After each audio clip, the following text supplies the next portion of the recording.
Hey, it's John McCabe. Welcome to the show. Hey, welcome to the Johnny McCabe Show, where it's all about accelerating your authority in your business or field of expertise. And we do that by helping entrepreneurs, business owners, authors, experts, and speakers get seen, get heard, get noticed on any device, anywhere, anytime, in as little as 15 hours, also known as the Authority Acceleration Blueprint. Now, on today's entrepreneur journey, I'm going to be joined by someone I've known for several years. Like so many people, I've met Andy in San Diego at a Mike Koenig's event. Now, the first time I was made aware of him was when he was brought on stage to tell his eye-watering story of how attending a Mike Koenig's event, where he had to borrow money for gas and sleep in his car because he couldn't afford a hotel room, saved him from bankruptcy. Now, I officially met Andy shortly thereafter when he joined myself and another attendee for lunch. Now, he's a very open, honest, and humble person who's not afraid to talk about the challenges he's had in his life and how those challenges have helped mold him and turn him into the person that he is today. You're going to hear Andy's story of transformation, where things in his life were very hard. He had a failed business. The bank was threatening to take his home. He was being faced with going into bankruptcy. His marriage was strained, and it didn't look like there was an end in sight. But one generous soul in the Mike Koenig's organization changed all that by allowing Andy to come to one of Mike's events. And the rest, they say, is history.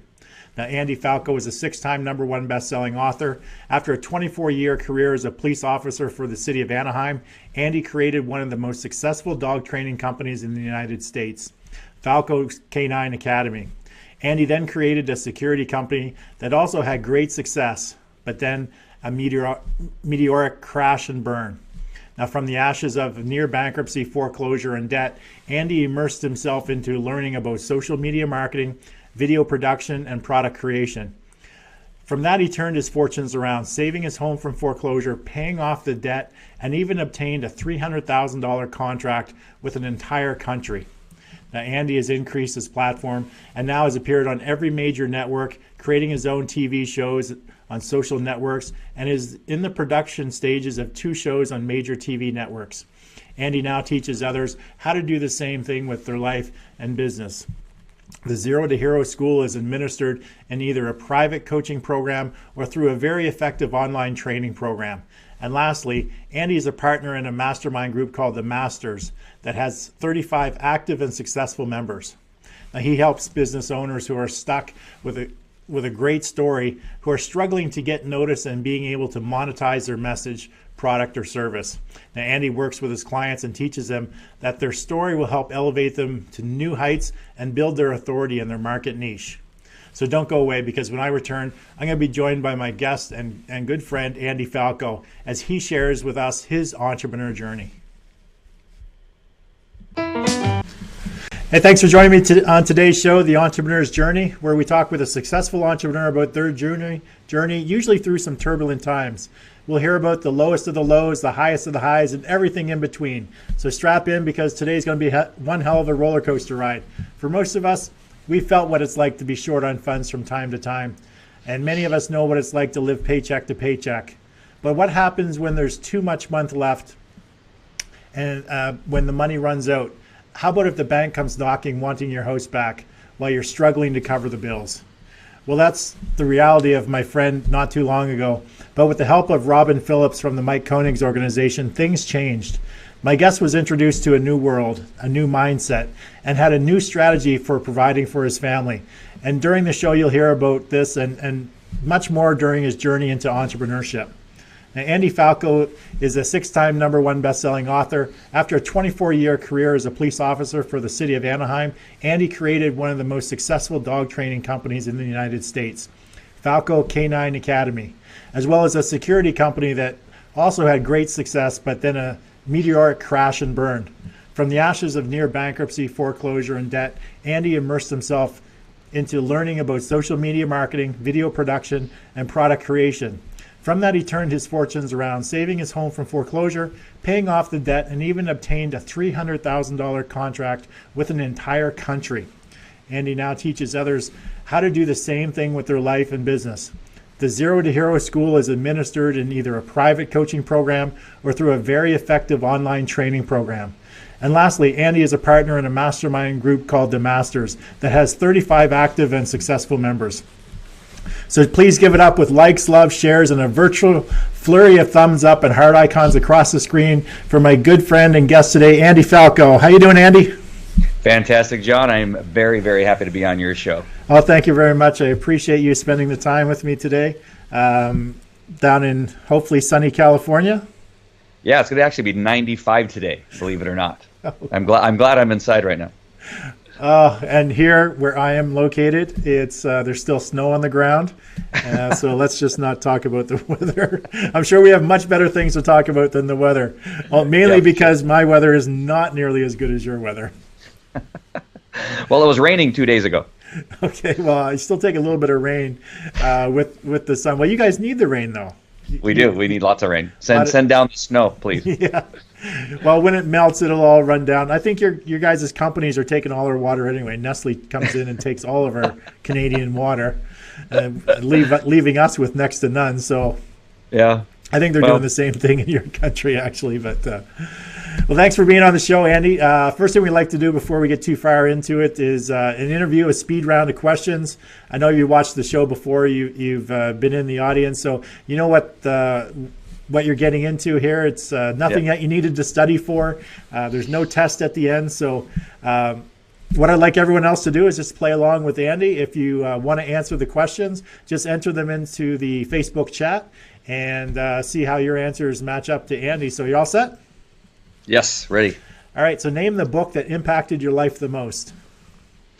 Well, just about every question, I think I'm going to have two answers. Okay. I'm going to try to narrow it down to one. But Leadership and Self-Deception is probably one of my favorite books that I was recommended. It really impacted my life in understanding my own self-deception of my belief system and that kind of stuff. Okay. And then the other one is Whale Done. Whale, like the blow, the fish that goes under. Whale Done is a fantastic book. It really, those two books are two of my favorites. Excellent. So when you were a young boy, who was your celebrity crush?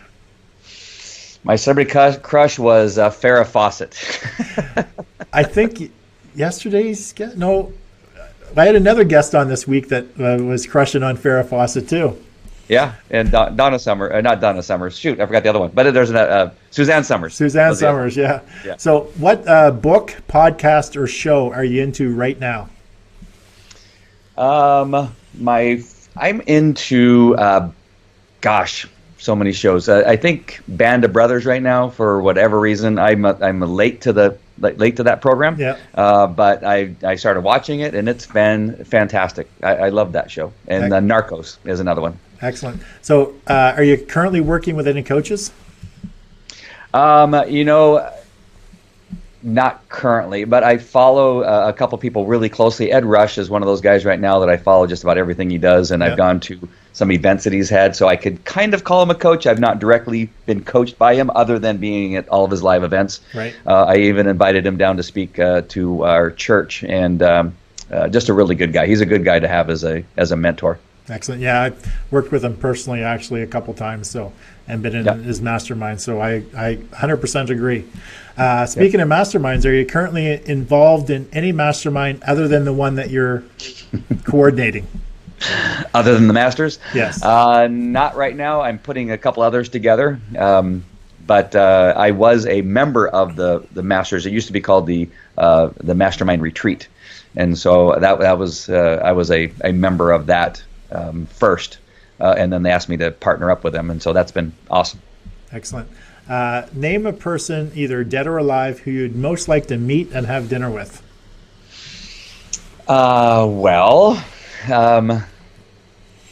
So many, but Houdini, for sure, because I was a magician when I was a kid, and I know everything about him, and just would want to make sure that everything I've learned about him is true, and so I think that's the one for sure. Alfred Hitchcock is another one, but I think Houdini would be probably number one on my list. Excellent. So, what's your favorite type of vacation between the two, beach or adventure tour? I love the beach, except for I think that I tend to be more adventurous. And one time I have had to go to Slovakia and Poland and Hungary a couple times to purchase police dogs for police departments. And I found it fascinating going to all those locations. I went to Krakow and just love the history, the World War II history. My dad was in World War II, so I think adventure, just learning about those countries. Yeah, for me, I can only spend so much time on a beach. I'm not the layout on the beach type. I'm the sit in the shade and drink beers at the bar type while I watch everybody on the beach. But I'm horrible to go to a museum with, because I stop at everything and read it and stare at it. And so people go, "What? How do you spend so much time in a museum?" I don't know. I love learning and I love history. Just absorbing the history and stuff. So, what's the best business advice you ever received? It was on stage on a hot seat down at one of Mike Koenig's events, and it was that I wasn't creating my websites or any of my emails or anything that I did that was directed to the customers I was looking for. I had designed everything for me. Right. And as if I was like a 30-year-old SWAT team member on the police department, and that's speaking to. And they said, "Okay, who is it what kind of customers are you looking for?" I go, "Well, people with pet dogs." And then we're talking about the dog business. Yeah. Pet dogs that have either eaten their shoes or underwear or peed on their couch. And they said, "Well, do you think a 60-year-old woman who has a dog who's peed on her couch would come to your website seeing you being attacked by police dogs and being chased by police cars and helicopters? Do you think they feel like they went to the right place to find that person that's going to help them with their dog that peed on their couch?" And I said, "You know what? No, but I think my website's really cool." And so they said, "No, you're not speaking to your audience. You're not speaking to your perfect customer." So that actually was the first thing that began to change my life. Excellent. That's great advice. So last question, multi-part. So is it water, beer, or wine, pizza, wings, or salad? Obviously not all the time, but what is your favorite? Water, beer, or wine, pizza, wings, or salad? This will sound weird, but salad. Okay. And for drink? Beer. Excellent. So beer and salad it is. So Andy, can you just give us, for those watching, maybe 3 minutes or so, just give everyone your origin story. So where you're from, where you came from, and what got you to this point. Just a very quick, brief one, because we're really going to get into your entrepreneur's journey throughout the show. Sure. Well, I grew up in La Mirada, California, which is the courtesy capital of the world. Everybody should know that. I eventually, after graduating from high school, became a magician, a juggler at Knott's Berry Farm. That's important for later on, because I'm going to talk about why that's important. Then I don't know how I became a police officer, but I became a police officer with the city of Anaheim. And I always tell people I could either ended up in front of the bars or behind the bars, and so I chose to be in front of the bars. And so became a cop. Was really interested in the canine program. I found that I had a passion for it. And not as much just training the dogs and learning about how to train a dog and teach a dog to do these specific skills, but I really found myself having an interest and skill at training people and training police officers, and that's something that you don't find very much in the dog world. And so because of that, I began to get recognized as an expert in dog training. Began training, a bunch of police departments throughout the nation, and then it just kind of rose from there, and then started a business. And the next thing I know, I'm an entrepreneur, and really, there's some aspects of that that are important that I should have known getting to be an entrepreneur that it didn't happen. That I really should have taken a little bit more care in learning about being an entrepreneur before I became one. Well, let's get into that a little bit. So share with us how you actually got into entrepreneurship after retiring from the police force. Well, as I was as a canine handler and beginning to recognize that my dog was really very skilled, people kind of realized that, or didn't realize, but they had heard that the dog wasn't that great when I first got him. But now all of a sudden the dog was finding bad guys that we never would have been able to find. He was finding narcotics and seizing, narcotics related money and homes and trucks, and we were having this great success. Mm-hmm. And everybody knew where I had started with this dog that really didn't work when I got him. Yeah. And they said, "Wow, how did you do that?" And so I began to get this kind of following of what it is I was doing and how I did it. And so then out of that became a business, because people said, "Well, if you can do that with that dog and have that much success, can you help me with my dog?" And so that's while I was a police officer, I started the business, and and again realized that I had a specific skill at not only training dogs but helping teach human beings, and it just grew. It was kind of by accident. It turned into one of those things that I just kind of loved doing, that people started offering me money to do it. And nice. I said, wow, this entrepreneur thing is really easy. People are paying me to do something that I love. And I kind of, started to believe that I was a really good entrepreneur because people were paying me. So let's talk about the Canine Academy. So at what point did you retire from the police force and focus specifically on that? And then talk a little bit more about the security business that seemed to go south after it went north. Well, in 2005, they retired me. I had a car accident. I was responding to a call, and on my way to that call, somebody ran a red light, and we just kind of just met in the intersection. Mm-hmm. I apparently was knocked out. I don't remember being knocked out, but I was told that I was knocked out, and had vertigo and all the head injury stuff that goes along with concussions and that kind of stuff. So they retired me. And so it was because of that that I started focusing on the business. And again, I had fooled myself because people were offering me money to help them with their dogs, and it just again seemed really easy. But then you start to add that you needed that I needed a location, I needed a building that I had to lease and pay rent. I then had licensing issues, and then I had employees. And then I had to, again, travel to Europe to buy dogs and ship them. And so all of a sudden now you have all this overhead that I used to not have. It was just me teaching people about dogs. So overhead, HR issues, state licensing and federal taxes and state taxes and all this stuff. I was kind of juggling it and keeping up in the air. And in the midst of juggling it, I had this great idea of starting a security company. So, and again, great success. I don't know if it's my ability to be able to talk to people or be able to sell myself, but I went from having 5 employees to having 500 employees almost overnight. Wow. And becoming responsible for the security of such things like Coachella Fest and Stagecoach, which are huge events here in California. And then Comic-Con in San Diego, which is another huge event. Millions of, just hundreds of thousands of people attend that. And I was responsible for the security I'm telling you, days after launching my security company. Well, you don't want to do that. You don't want to go from 5 employees to 500 employees if you don't know what you're doing. And so what happened was I ended up losing probably about $200,000. Now, I got paid a heck of a lot of money. And so it's funny because people say, well, you made about, $1 million on those contracts. You must be rich. I said, yeah, but I paid out $1,200,000 to employees and all the other stuff that goes along with it. Yeah. And so ended up in about $200,000 in debt and lost everything. Yeah. So at that point in time, you're basically, barely be able to cover the bills that are coming in, let alone the $200,000 debt that you had incurred. So you're faced with some very terrible decisions at that point in time. I'm sure the bank's knocking on the door. Bill collectors are knocking at the door wanting some money. So you're in a very very precarious situation at that point in time.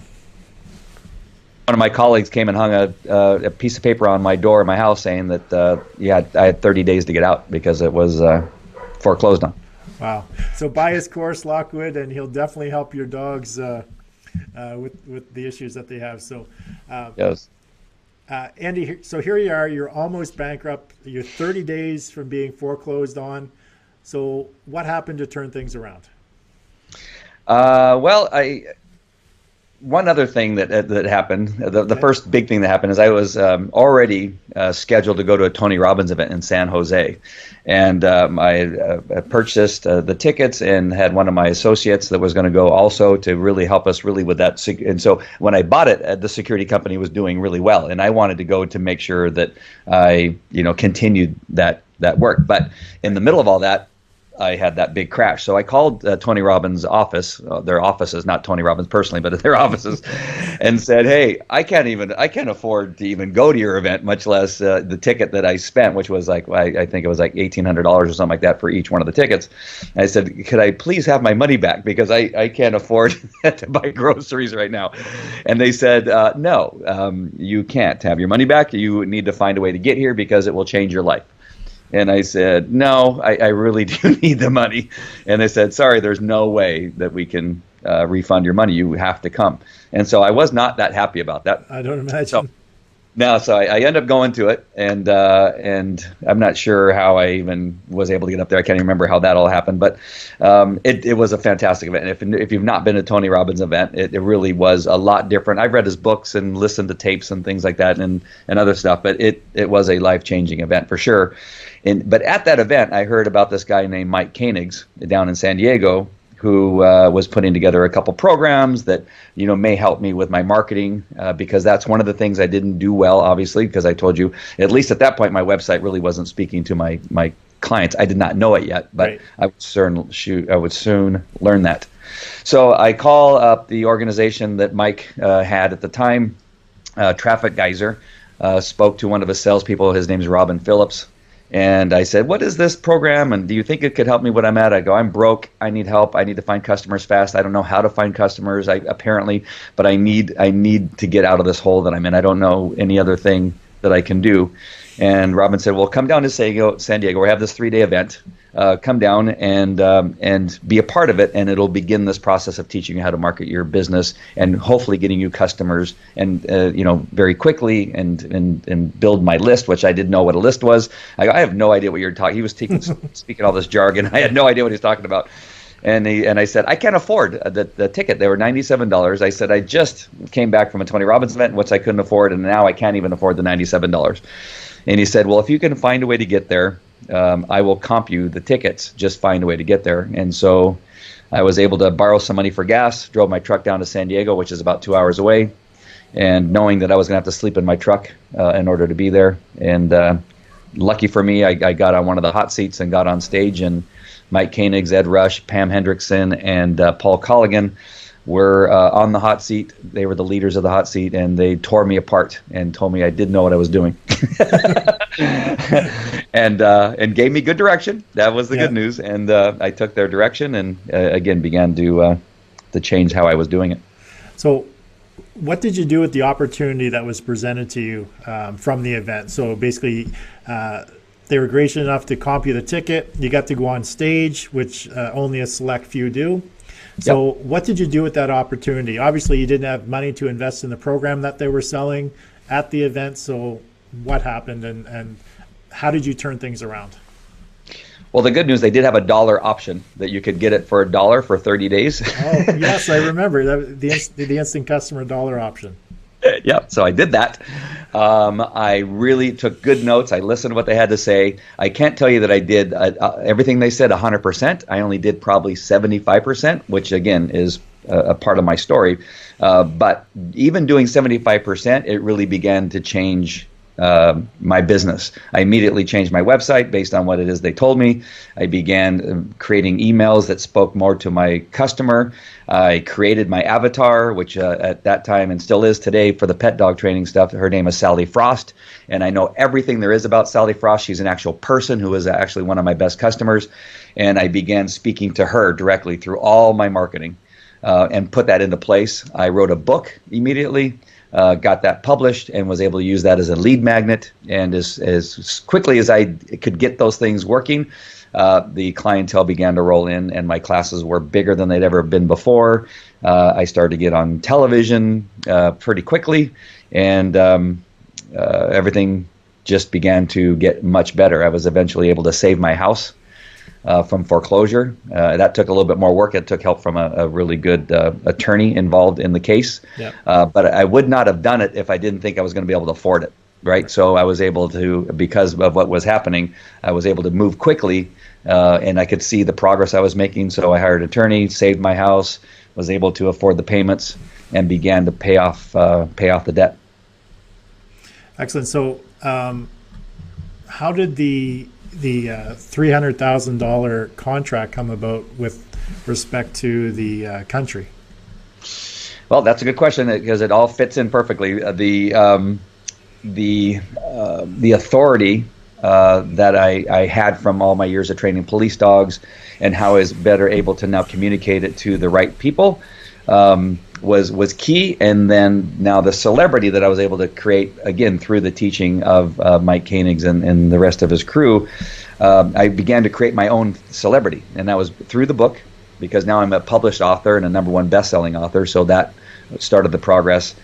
Because of that #1 best-selling book, I started to get on TV. I began to get on I got on a show called Love My Pitbull, and that was Cesar Millan. He called me and asked me to help him produce the show or put content in for the show, and that was because of my book. And then what else? I got another show called Showdown of the Unbeatables, and that was about a dog that I trained to find peanuts, and so that were the two things that created celebrity. So now, here's a country looking for the best dog trainer in the world to train bomb dogs. They saw that I trained bomb dogs, that I'd been on National Geographic, that I was a #1 best-selling author, and that celebrity forced them to believe, and thankfully it's true, that I had a specific skill in training bomb detection dogs. And so because of all that, they called me and said, hey, we know you're the best. We've done our research. We've seen all the things that you've done. We want you to train our dogs. They said it with an accent, though, that I can't do. And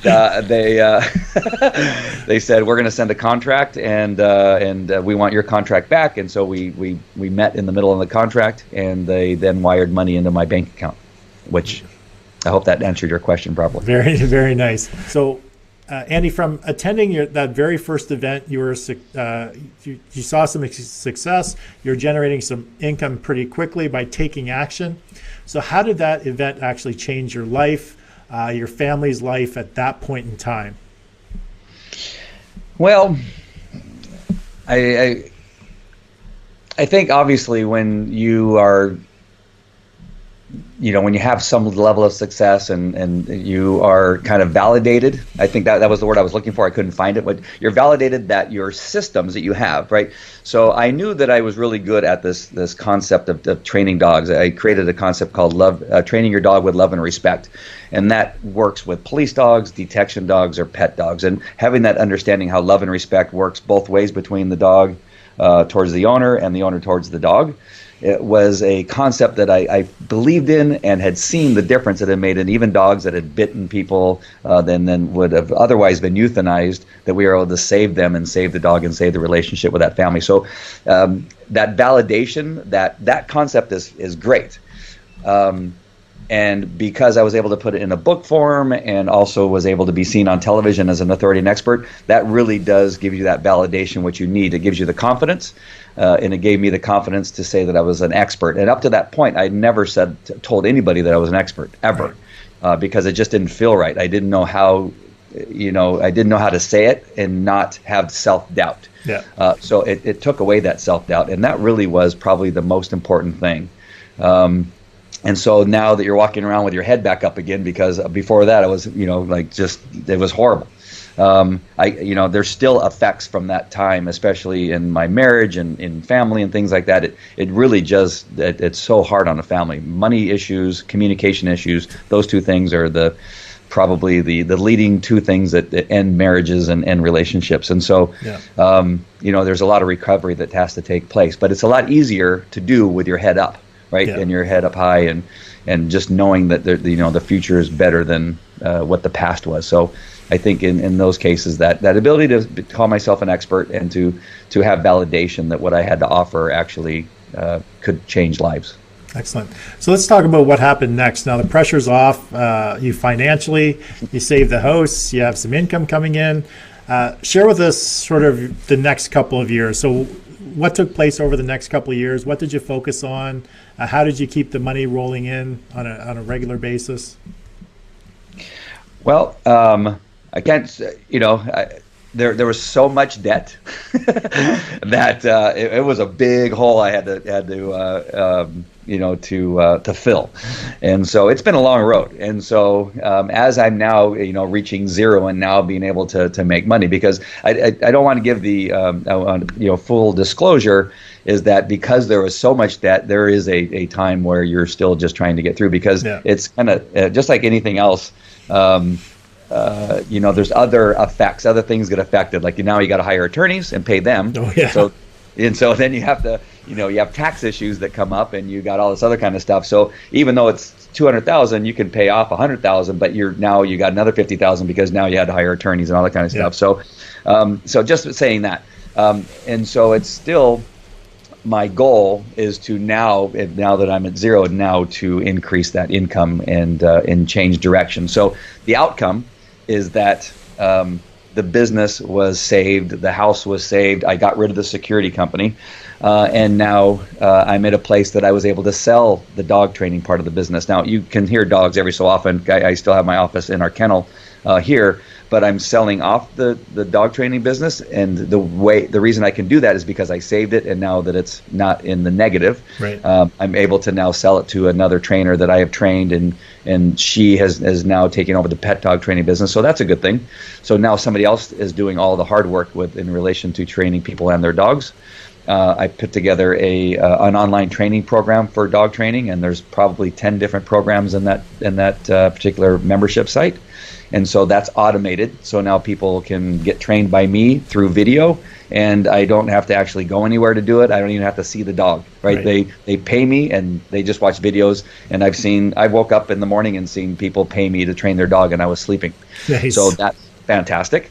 And so now, because I've gotten out of the dog training business for the most part, although I still speak about it and do a lot of things related to dog training, I'm now being able to move into helping other people do what I was able to do, and that is create a celebrity and authority, and no matter what it is they're doing.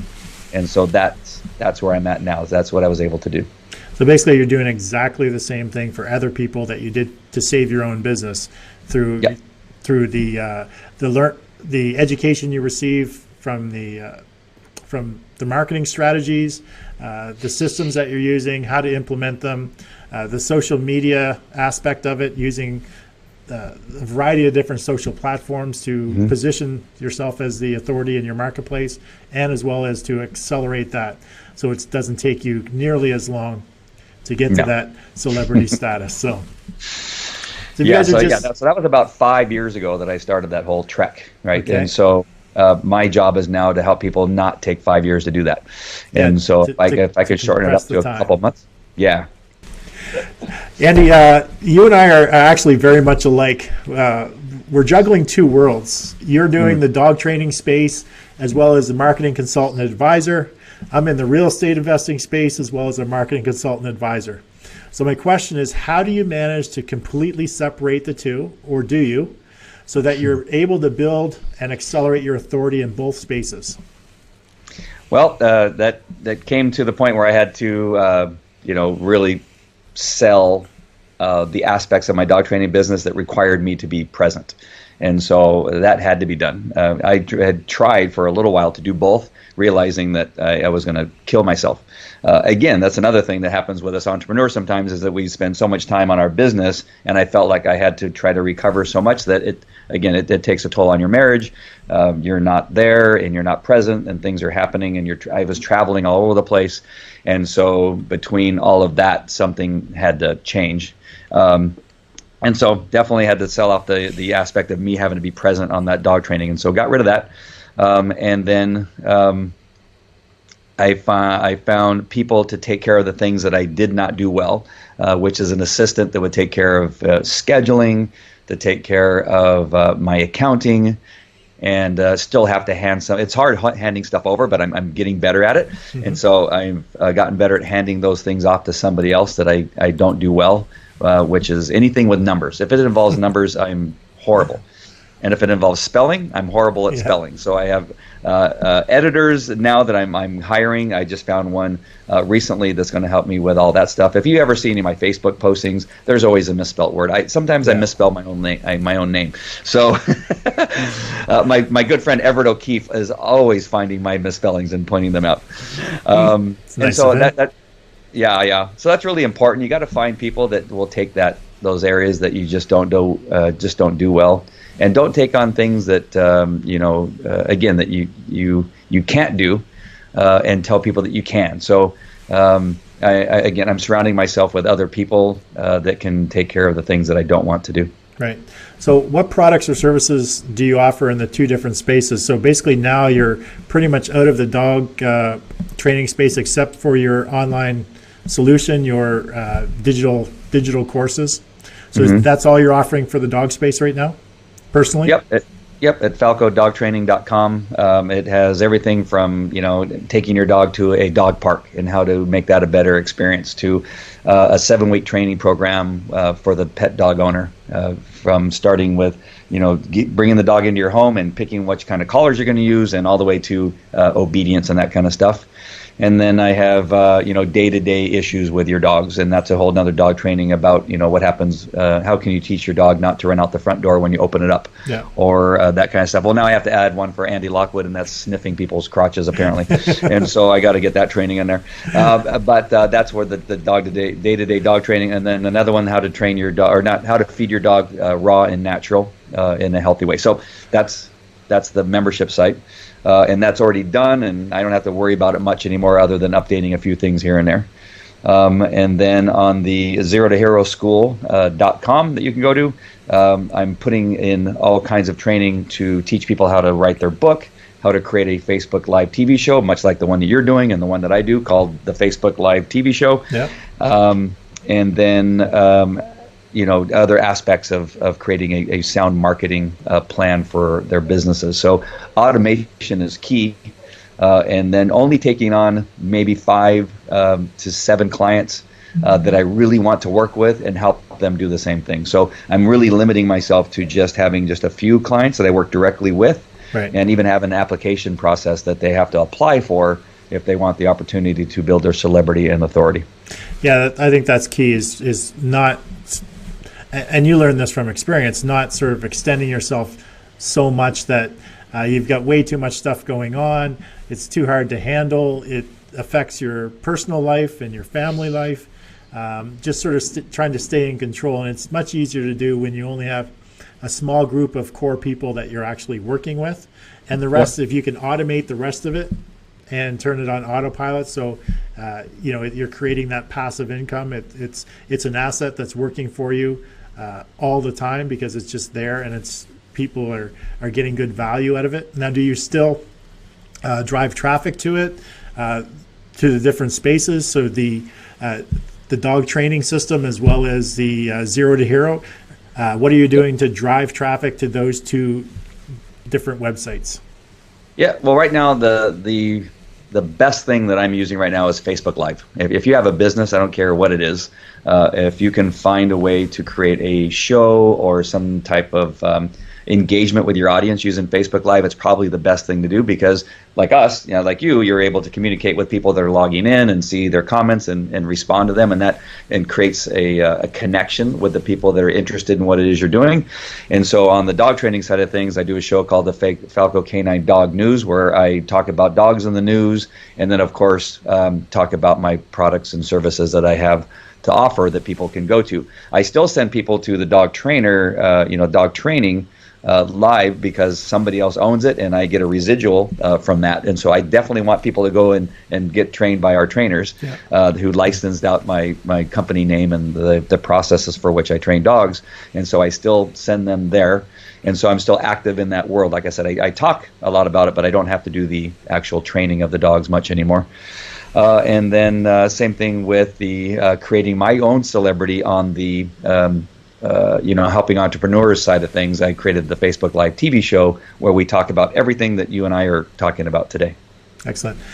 Now, Andy, how much of a difference has being part of the Masters Mastermind been for you in your business and your life? It's probably the next best thing that I've done, other than, the only other thing being that I went to San Diego on that day and was torn apart on stage. And that is when you're part of a small community of people that really can also be honest with you about what it is you're doing, and you can share your successes and failures and help each other out in this really close-knit, tight community that Everett O'Keefe and Verlinda had created.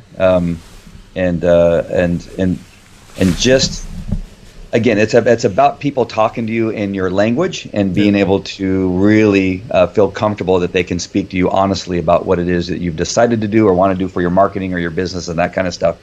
And so right off the get-go, when I joined the mastermind retreat, like I said, what it used to be called before it became the Masters, is that I was the dumbest person in the room. And that's exactly where I wanted to be, because I wanted to learn from those that knew more than I did about this world of marketing and creating celebrity and authority, and that's what happened. So I think, trying to remember where my first event was. I think it was Aspen, Colorado. Okay. I could be wrong. It could be one of the other places, but that's where, I just go, wow, I'm in the right place, because they were talking about these things like, again, what is a list, and then why is it important to have a list, and what's the process of creating a list, and how do I capture their name and email address, and what do I do with that now that I have it? How do I use my book as a magnet to create interest in what it is I'm doing? Yeah. And then what do I do with all that information? Do I speak on stage, or do I do webinars, or do I create video programs? How do I create a video program and platform and membership site? I knew none of that stuff, and the membership in the mastermind group really was the step I needed to learn all that stuff. Excellent. So how many years have you been involved in that group? It's been 2.5 years, I believe. 2.5 years. And now you're one of the partners. You help facilitate it? Yeah, and that's the one thing. I mean, it obviously was a great place to be, because then I got really motivated and really began to implement the things that I was learning very quickly. Right. Because I had to be motivated. I had to save my house. I had to save the business, and I didn't like being there. I mean, especially being a police officer, and said we tend to have a little bit of an ego and narcissistic, and when we get pounded down like that, it's not fun for a person with my type of personality. and so I was really motivated, and so I implemented, and now became one of the instructors in one of the last events. And then after that, they said, "Wow, you have a lot of value to what it is we're doing, and so would you?" And they invited me to be a partner. So it was awesome. I think that's one of the key pieces you said, is you implemented and you actually took action. I think a lot of people that go through a variety of different training programs, or they invest in these courses or seminars, probably 95% of them they don't take the action necessary. It's not that they need any more education. It's just that they're out of fear or out of some other reason, they're just not taking that action to propel themselves forward to get the results that they're actually looking to do. So it didn't seem that was an issue for you. No, it's you got to take those steps. I guess the fear. I talk to people about fear all the time, that fear is going to hold you back. And I felt fear when I decided to be a police officer, and I felt fear before I started the academy, and then I felt fear after the academy, and then when I knew I was actually going to hit the street, and never actually been on a police call before. When somebody, when they call your number and they say, 343, respond to a fight at a bar. That was my very first call to an Irish pub where I knew bikers used to hang out, and I was only 175 pounds, and they said, go to this bar fight at McMurphy's Irish pub there in Anaheim, and seeing people like your size there, I know what fear like and how it could cause you not to get out of the car, but you have to, right? Yeah. And so I took that into the business area, where there's lots of fear. Getting on camera is fearful for people. Getting on stage, I was incredibly shy as a kid. And so I just learned from my police training that the only thing fear is going to keep you from doing is being successful. Yeah. Going out there and actually feeling how strong you are. I was able to walk into that bar and tell people what they needed to do, and ordered them to do specific things. And inside I'm going, shit, they're doing it. Well, it might be that little tin badge that I had on, or whatever. I was just going to say, along with that uniform comes the authority that is already there. So it's not that you personally have the authority, but your position, that uniform, has authority in people's mindset, just like you're creating authority now in the business world in people's mindset. So you're personally doing it in people's minds versus that uniform did it for you on the job. Yep. Yeah, and this is where the magician part that I told you earlier that was it was important for you to tell you about that is because in being able to speak to people and convince them of something that's not real helps me convince them of something that I know for sure is real. And so I now have this opportunity to change people's lives, and I know it because it changed my life. Knowing that I needed to learn how to speak to the customer that I really wanted to attract. I know how important that is. And so now being able to speak to people and say, I have this magic trick that is really, really powerful, and this is what you need to add to your business, it really truly is the same thing. And so just knowing that one thing, I know that I have something that's really important for other people to know, especially when I see that it's affecting their business. And so the fear no longer holds me back. I still feel a little uneasy going on stage and speaking. I still feel a little kind of nervous about interviewing somebody that I've never met before. I'm going to interview a lady by the name of Julia Roberts a little bit later on, and that really is her name. I always feel like, gosh, I hope that I ask the right questions and that kind of stuff. So some people can just really let that hold them back. Right. And I'm here to tell people, don't let the fear hold you back. You're going to have it, acknowledge it, but just you got to move forward. So back to the original thing is that implementing is key in understanding that you have to just get past that fear. Just erase it, move forward. I've fallen. We talked about the one time I tried to do a webinar for the very first time using a tool called Livewire.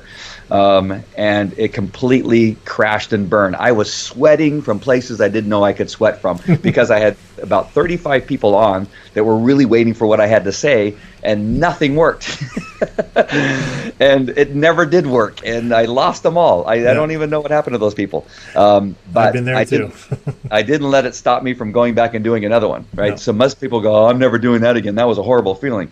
For whatever reason, I kind of get energized from stuff like that. Like, I'm never going to let that happen again. I'm going to come back and I'm going to make it work this time. That's right. And so that's another thing about implementation is that let those things that cause you to fall, kind of boost your jets to get you back in the game to do it again. Falling is only just merely an opportunity to get back up and try again. Exactly. So right now you mentioned several times that you're putting a lot of attention in Facebook Live. Can you let us know exactly, briefly, we're running out of time, but briefly, how are you using it to accelerate your authority, not only for your current business, but how do you plan on using it for positioning yourself? Well, I don't know if I can do this briefly, but I'll try. Okay. There's a couple strategies that I'm using with Facebook Live that are very, very powerful. And so one of those is, the most important one is putting myself in a position of authority by being the person who brings the heavy hitters and people that have information that needs to be given to the audience. And so I seek out people to interview and talk to them, and now I can speak to them as an authority because I'm asking the right questions and I'm able to bring them on my show and that kind of stuff. So that's an important thing, and I do that two ways. One of those is by going to trade shows. So let's now go to the dog industry part of it. I'll go to Super Zoo, which is in Las Vegas. It's one of the largest trade shows for the pet industry that there is on the planet. And I go there walking around with my iPhone on a tripod, which I don't have it handy here. And I put my iPhone on a tripod. I have a microphone, and I interview people, vendors at their booths, some of the biggest companies like John Paul Shampoo and Blue Buffalo dog food and some of the big heavy hitters, and I interview them in their booths. They think that I'm somebody because I come to them saying that I got the show called the Healthy Dog Network, and I interview them, and so that puts me in a position. The other side of that is that when I've done that interview, they now share that interview on their websites. So John Paul Shampoo has a very large following. There's nothing better than having them share the video that I did with their representative on their Facebook page, which often has millions of followers. And so that's one of the strategies that I'm using. Excellent.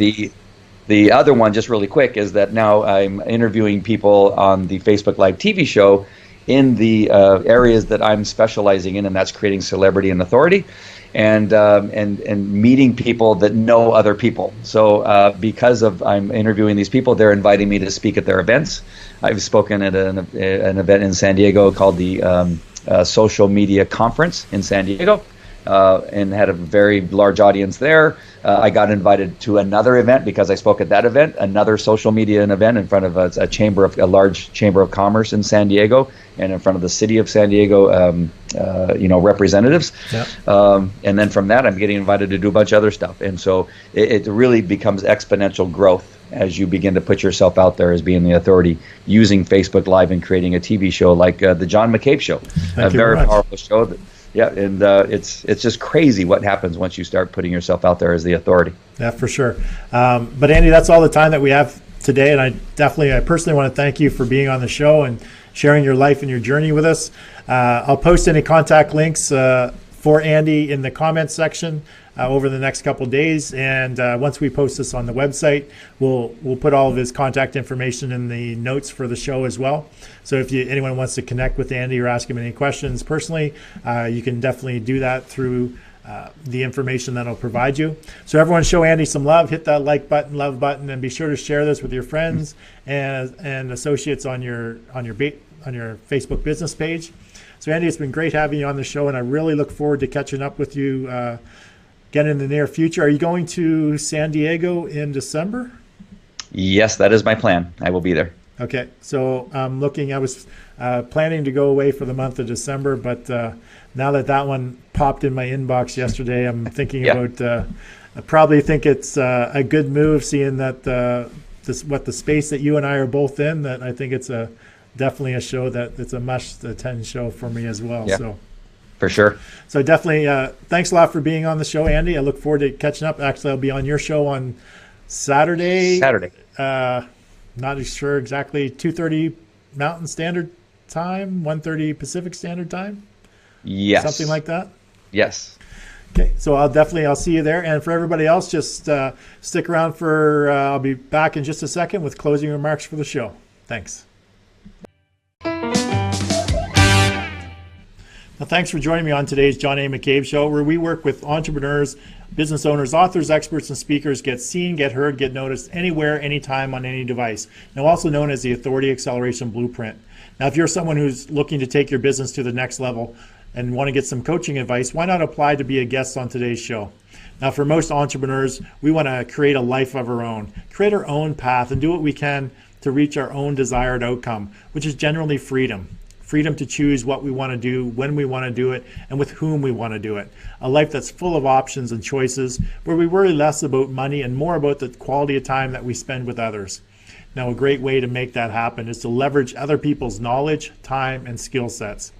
Step one to reaching our freedom life is to realize that you can't do it alone. Working with a coach or being involved in masterminds is a great way for entrepreneurs to move their business forward. Now, a coach can help you shorten the time frame to get you from where you are to where you want to be, while being part of a mastermind is meant to bring entrepreneurs together, all with the goal of helping each other move forward with their business. Now, the second step to creating the life you envision for yourself as an entrepreneur is to implement systems into your business so you can streamline your operations, leverage systems, and free up your time to focus on your family, having fun, and the highest leverage activities in your business. You know, the activities that get you the biggest return on your time invested, the ones that truly make you money. Now, sometimes we just don't know what systems we need, how to implement those systems, or even have the time to find out what is needed. Now, working with a coach or consultant that understands, uses, and specializes in systems that can streamline your operations can help save you time, aggravation, and make you a lot more money. Now, for example, having a system or strategy that allows you to leverage just 15 hours of your time into enough repurposed content to get you seen, get you heard, get you noticed anywhere, anytime, on any device is a great example of leverage. Now, just imagine a system where you invest just 15 hours of your time, and the end result is you're a #1 best-selling author. You have enough content that's going to get you seen, get you heard, get you noticed anywhere, anytime, on any device. You have a successful podcast. Now, it's automatically attracting more attention, giving more value, and generating more leads, which enables you to attract an abundance of paying customers. Now, this is also known as the Authority Acceleration Blueprint. Now, to find out more about the Authority Acceleration Blueprint coaching program or mastermind, then contact me via my website at johnamccabe.com or connect with me through my show's Facebook page. Now, again, thank you for joining us on today's show, and I look forward to seeing you on tomorrow's show when I have another great guest on discussing their business and accelerating their authority. So have yourself an amazing day, and I look forward to seeing you again real soon.